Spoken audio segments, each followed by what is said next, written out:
않습니까? 시험의 10점은요. 대부분은. 그러니까 근로소득에 대한 이해가 굉장히 좀 필요할 것 같습니다. 그래서 근로소득에 대한 정확한 이해를 조금 해봐야 되죠. 그래서 근로소득을 기준으로 해가지고 한번 보도록 하겠습니다. 자, 우리 근로를 제공하고 받은 일체의 대가를 근로소득이라 합니다. 여기서 뭘 뺍니까? 비과세 근로소득을 빼고 요 금액이 바로 총급여액이 됩니다. 즉 어떤 소득이 비과세인지 아닌지에 따라 그죠? 이 총급여액 과세할 수 있는 기준금액이 달라지는 거 아니겠습니까? 그래서 이 비과세 근로소득이 표현되어 있는 부분이 바로 급여대장 이렇게 되겠습니다. 급여대장 이렇게 될 것이고요. 여기에서 총급여액에서 필요경비는 아니지만 필요경비적 성격인 근로소득 공제를 그죠? 빼주고 나머지가 바로 근로소득 금액이 되겠습니다. 여기서 알아야 될 점. 소득과 소득 금액을 구분하자 이 말입니다. 굉장히 큰 차이를 내포하고 있다. 그죠? 소득과 소득 금액은 굉장히 큰 의미가 있는 거다. 다르다. 그러니까 꼭 구분해서 용어를 사용해야 된다. 그 소득과 소득 금액은 다른 개념이라는 걸 아셔야 됩니다. 여기에서 소득공제를 빼죠. 소득공제를 빼고 소득공제는 크게 인적공제 하고요. 물적공제인 특별공제 항목을 뺍니다. 그래서 우리는 여기에서 뭐 많은 게 있을 수 있지만 한 4종 정도만, 세부적으로는 2종밖에 없습니다. 4개 정도 하고 인적공제와 추가공제가 있는데요. 여기는 기본공제, 추가공제가 있는데 추가공제도 4종입니다. 2개, 뭐 기본공제하고요. 기본하고 기본공제하고 추가공제 4종 이렇게 됩니다. 이렇게 해서 뺀 나머지 금액이요. 바로 여기가 과세 표준이 되겠습니다. 자, 여기서 우리는 이 소득세의 가장 큰 특징이 뭘까요? 바로 소득자의 가족사항이 있죠. 가족사항을 고려해서 세금이 정해진다는 인세라는 특징이 있다. 그게 바로 뭘로 구현되느냐면 바로 인적공제이기 때문에. 그래서 가족사항을 고려하면요. 인세라고 합니다. 인세. 사람과 소득자의 가족사항을 고려하면 인세, 아니면 물세 이렇게 되는데요. 소득세는 인세가 된다는 걸 의미합니다. 그러면 여기서 과표를 빼고 여기 세율을 적용하겠죠. 그죠? 이 세율 적용이 바로 최저세율 6%, 최고세율 38%. 이거는 알아야 됩니다. 두 개는. 뭐 구간별로 있죠. 1200구간, 4600구간 이런 걸 잘 몰라도 되고요. 일단 최저세율이 몇 프로? 6%. 최고세율은 38% 세율이라는 건 정도는 아셔야 될 것 같습니다. 그런 것들이 나중에 최저세율 적용을 해줄 때, 그죠? 여기에 뭐를 해줄까요? 뭐, 우리 일용직 같은 거. 일용직 직원들 있죠. 근로할 때, 원천징수세고 할 때, 혹은 일용직 사원 할 때 쓰고요. 얘는요. 나중에 이자할 때 비실명. 비실명, 그죠? 이자랄지 등, 이런데 금융소득에 쓰지 않습니까? 그래서 그런 의미. 그죠? 비실명 이자나 금융소득 배당이나 이런 건 전부 다 최고세율 때려버려가지고 분리가세 해버리거든요. 좀 아셔야 될 것 같고, 그렇게 세율을 적용한 금액이 뭐예요? 바로 산출세액이 될 거고, 조세 정책적 목적으로 세액공제 있죠. 7조 있습니다. 네, 그 금액이 바로 결정세액이 되겠습니다.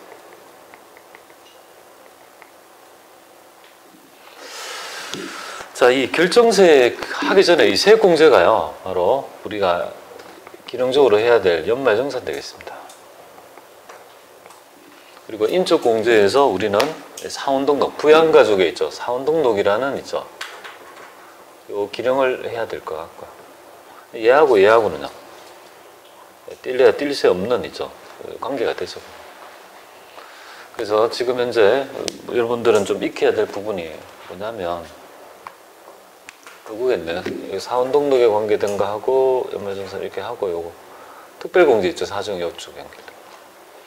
그러니까 지금 사원등록하고 특별공제, 소득공제하고 세액공제 이쪽이 전부 다 뭐야?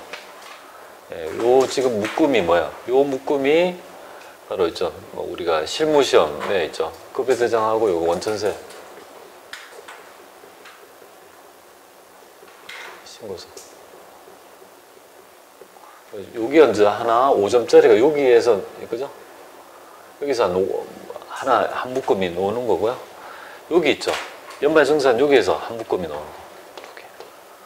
이렇게 해서 기능이 10점 정도 배점이 되고 있습니다.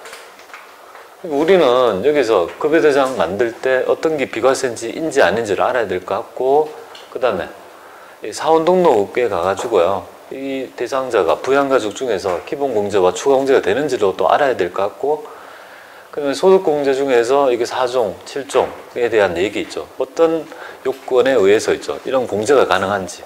뭐 이런 것들이 정리가 되어야지만이 어떤 제시된 자료를 보고 법률적 판단해서 공제를 해줄까 말까 이런 것들을 할 수 있을 것 같습니다. 그죠? 그러니까 지금 오늘 강의를 해야 될 볼륨이 대충 나오죠. 그죠? 일단 비과세가 되고 여기에 있는 11개에 대한 얘기 조금 쭉 나열이 돼야 될 것 같습니다.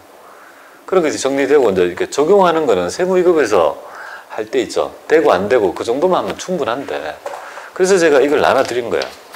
이걸 나눠드려가지고 요것만 알면, 그죠? 이 내용만 알면 세무위급의 연말정산에 관한 있죠. 법률적 판단은 다 됩니다. 가능합니다.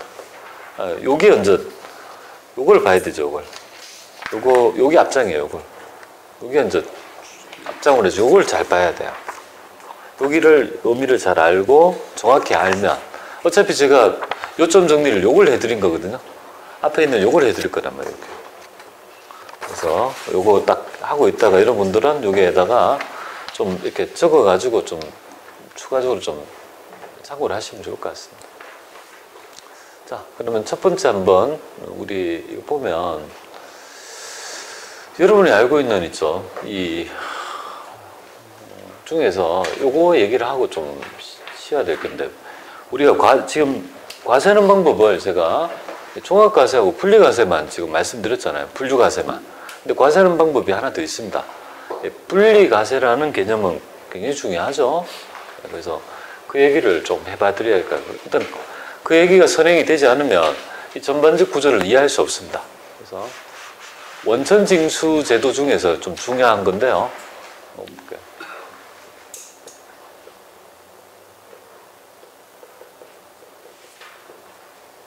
이 소득세에 있죠. 가장 중요한 제도가 뭔지 아세요? 원천징수입니다. 이 제도입니다. 이 소득세의 근간인 제도가 되겠습니다. 왜 근간이 되냐면, 법인의 소득과 개인의 소득을 비교했을 때, 우리 그죠? 이 과세당국 입장에서 적출하기가 어디가 더 어렵습니까? 개인이 어려울까요? 법인이 어려울까요? 개인이 훨씬 어렵죠. 이유는 이 개인은 굉장히 다양한 소득이 그죠? 가득될 수 있는 거죠. 내가 열심히 오늘 그죠? 일했다. 직장에서 일했다. 근데 길 가다 보니까 뭐야? 돈을 주울 수 있죠. 그죠? 돈을 주울 수 있다. 그래서 돈 말리다가 돈을 주워서 또 소득을 얻었죠. 근데 또 가다 보니까 누가 싸움을 말리고 있는데, 싸우는 걸 말리다 보니까 내가 한 방 맞았어요. 그러니까 또 뭐야? 치료비로 또 뭐가 돈을 줄 수도 있고, 그죠?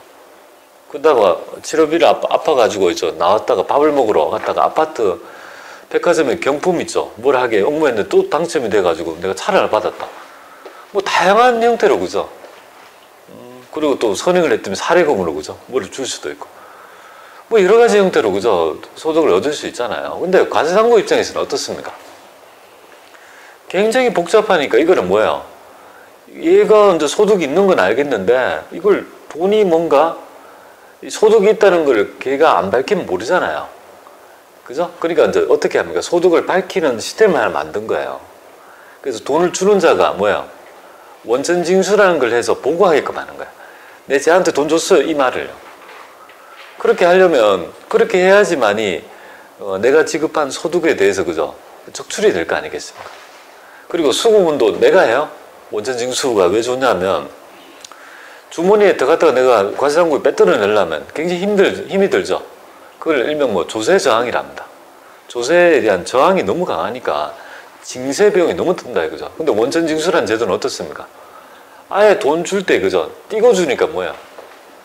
채권도 확보가 빨리 되고 그 다음에요. 그 소득의 존부 여부도 확실히 알 수 있고 수금도 뭐야? 아니 해서 딱딱 그죠? 떼가지고 내한테 있죠? 입금해주고 얼마나 좋은 제도나 이 말이에요. 그래서 이 원천징수 제도는 소득세에서 정말 중요한 제도입니다. 과세 제도에서. 자, 그래서 누가 만들어진 뭔지 모르지만 1타 3피입니다. 너무 좋잖아요. 그죠? 근데 이 원천징수 제도가 보면 법률적 효력이 두 개로 나뉩니다. 그래서 이게 예납적이라는 개념하고 원천징수 행위가 예납적이라는 거하고 완납적이라는 거 있죠. 법률적 형식이 요건 그죠? 이게 좀 다르다 이렇게 보면 됩니다. 예납적 원천징수와 완납적이라는 말에 해서 여러분은 좀 알아야 될 점이 예납이라는 말은 뭘까요? 예상해서 납부하고 있다 이 말이잖아요. 소득세는 언제 결정될까요?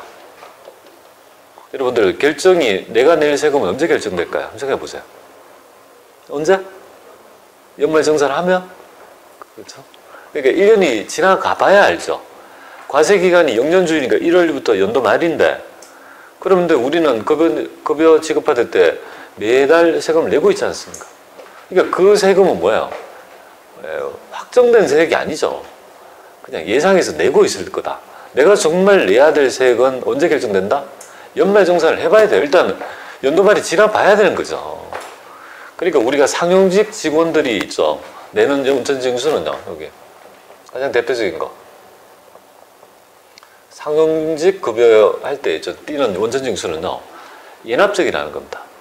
완납적이 아니고 예상해서 띄고 있다. 그러면 나중에 필연적으로 뭘 거친다? 연말정산을 해봐야지 결정세액이 도출될 거 아니겠습니까? 낸 거랑 결정한 세액을 비교해서 차액을 그죠? 돌려받거나 더 내는 제도가 바로 연말정산 아니겠습니까? 그죠? 이렇게 된다. 근데 완납적이라는 거는 굉장히 뭐야? 우리 그 과세당국이 이 세금을 부과하기 위한 효율적인 있죠. 하나의 방식을 만드는 거예요. 이 완납적이란 말은 이러면서 내포한 게 이러면서 내포되는 게 뭐죠? 완납했다. 그렇죠? 이 세금 원천징수가 그 소득에 대해서는 나중에 연말정산 기다리는 게 아니고 뭐야? 그걸로 끝났다 이 말이야. 내년도에 뭐 소득에 더 하고 자시고 할 게 아니고 누진 안 하고 그 원천징수한 걸로 그걸 퉁친다 이 말이야. 그걸로 모든 과세, 그죠? 납세 의무는 종결한다는 의미가 내포되어 있습니다. 그러니까 일정 세금 납부로 과세 종결한다는 의미가 깔려 있습니다. 아니 왜 일정 세금으로 그죠? 과세를 종결해 줄까? 우리 현행 있죠. 소득세법은 누진세잖아요. 그러니까 누진을 시키려면 소득을 다 모아가지고 한꺼번에 그죠? 누진을 해야 마땅한데 왜 과세 일정 세금 납부로 과세 종결을 할까? 그만한 아픔이 있더라 이 말이에요. 그죠? 네, 그래서 그 중에 가장 대표적인 게 바로 뭐냐면 일용직급여. 일용직급여. 아니 정산하려고 있죠. 누진하려고 하니까 있다 없다? 없다. 사라지고 뭐 주거가 불분명하더라. 상대적으로 상용직보다는 일용직급여 있죠. 그러니까 노동일을 하신 분이 상당히 주거가 불안정한 경우가 많잖아요. 그죠? 그러니까 과세당국 입장에서는 기다려서 누진을 하려고 보니까 인간이 없더라. 그러니까 어떻게 합니까? 그럴 바에는 돈을 지급할 때 그때 뭐야? 조금 내고 퉁치고 그걸로 그냥 가름하자. 이런 어떤 있죠. 약간 절충된 그 과세 방법이 나타나기 시작합니다. 그리고 또 과세를 하기가 좀 애매모호한 거. 네, 그래서 요거 이게 복권, 당첨소득 있죠. 로또. 나는 근로소득이 1,000만 원밖에 못 버는데 로또를 10억 받았다. 합하면 10억마저도 고율의 그죠? 세금이 될 수 있는. 그러니까 다른 소득까지도 강한 누진이 될 수 있죠. 그러니까 좀 다르게 그죠? 예, 그건 다르게 그죠? 일정 세금 내고 그냥 분리과세. 그러면 1,000만 원 있다고 근로소득이 1,000만 원 있으면 어떻게 됩니까? 그 복권은 기타 소득이잖아요. 그러면 일정 세금으로 10억 벌면 10억 당첨되면 정확하게 2억 9,300, 2억 9,700 원천 징수 당합니다. 종합회 실수령액 7억 300 받습니다. 종합. 그쵸? 왜 알고 있냐고요?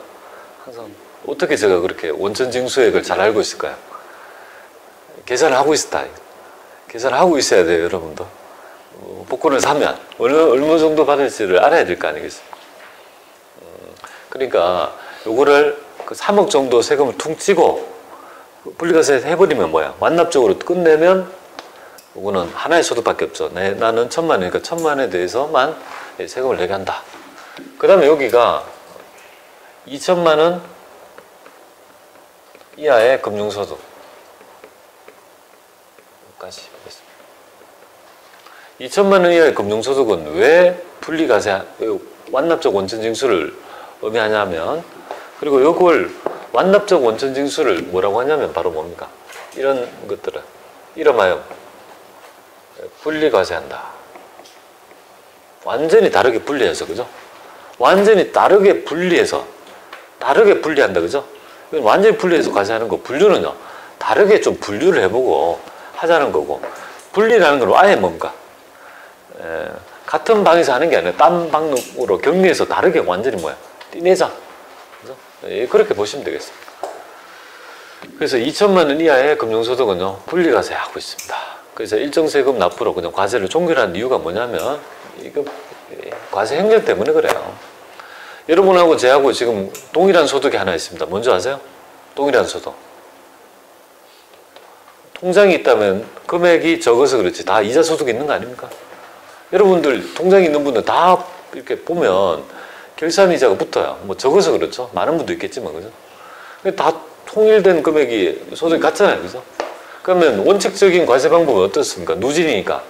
제 같으면 사업하고 이자, 여러분 같으면 근로하고 이자 이렇게 되죠. 그러려면 다 합산해서 하려면 그 합산된 내역을 다 밝혀야 되죠. 그러려면 세무서에 다 가야 돼요.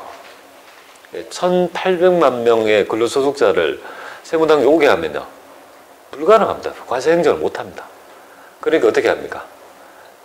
요 금액을 일정 금액을 분리과세해서, 그죠? 완전히 딱 떼어내가지고 소득이 없다고 하면 바로 근로소득 하나를 만들고 거기에 따라 뭐 합니까? 바로 연말정산을 하게 되면 그걸로 있죠. 세무서에 오지 않게 하는 있죠.